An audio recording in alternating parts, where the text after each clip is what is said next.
Give you a little bit of background first. I am Teresa Cumbee Hawley. I was a Cumbee before I married. I'm originally from Southport. I was born and raised here.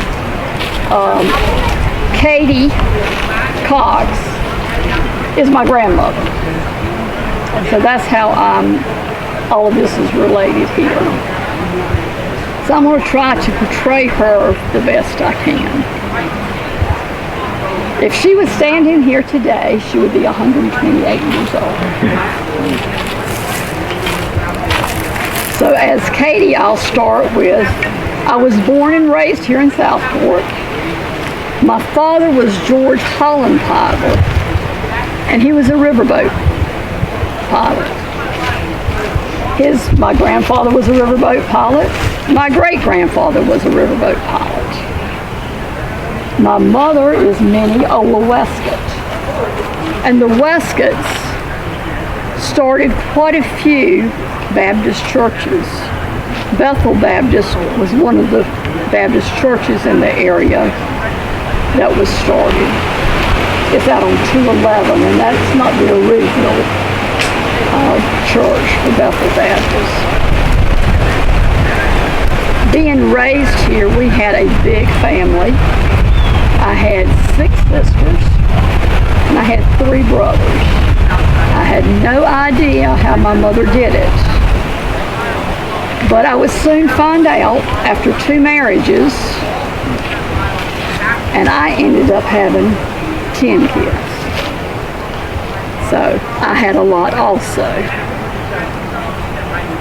As children, we played down in the river all the time. That was one of our pastimes, is to play down in the river. We swam at the end of Atlantic Avenue, which used to be Potts Street. Boys and girls swam separately because of the hanky-panky that would occur in the water. Our bathing suits were full bathing suits, like we were covered from head to toe all the time. My father did not believe in dancing, but all of us girls, we loved it. And some of our brothers did too, especially Harry. Harry was the wild one in the family. My oldest sister, Grace, which she was the cantankerous one. She didn't say she was, but she would argue with God. She's buried right down there in our family plot. There's one that has flowers down there. Grace is buried there. Plus 2 of my baby sisters were buried down there. They died very young. Grace was married first, and her husband was over at Caswell, at Fort Caswell. And so Cassie, a sister, Sadie, and myself, we were teenagers. So we would go over and stay with Grace on the weekends.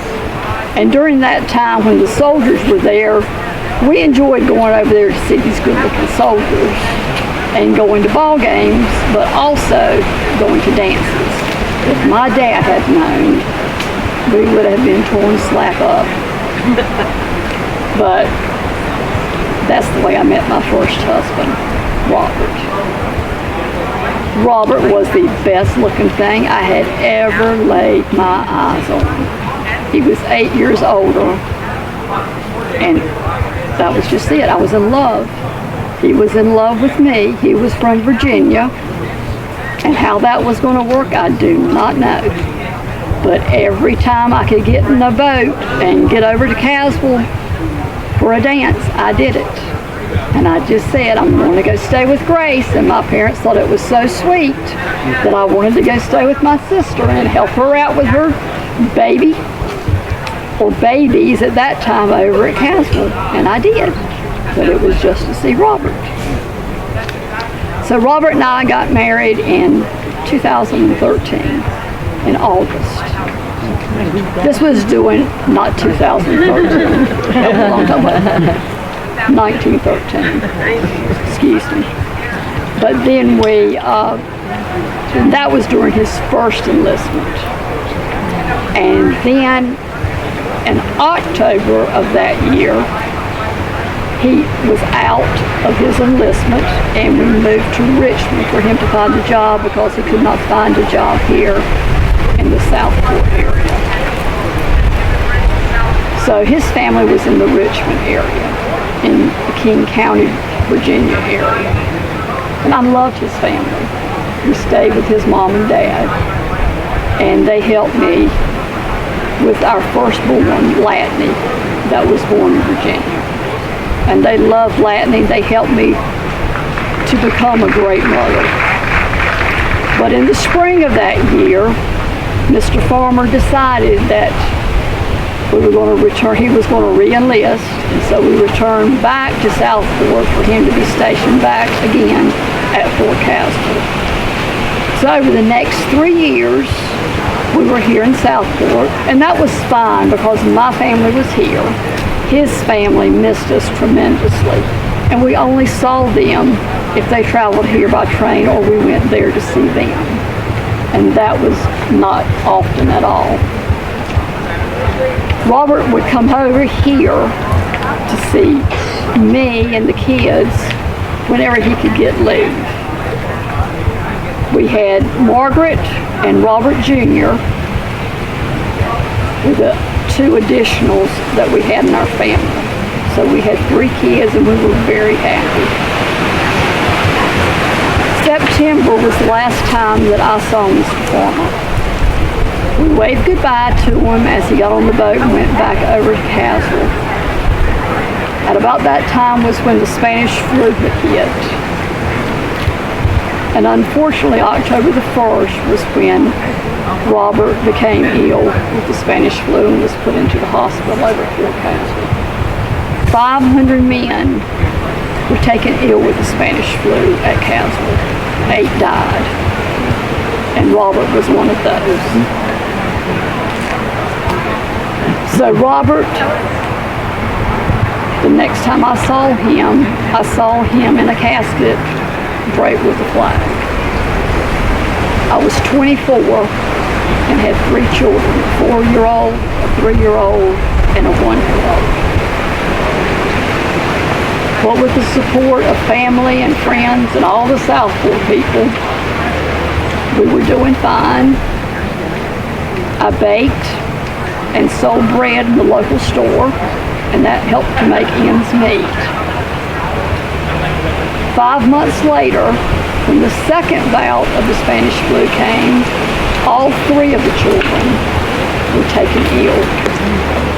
But Robert Jr.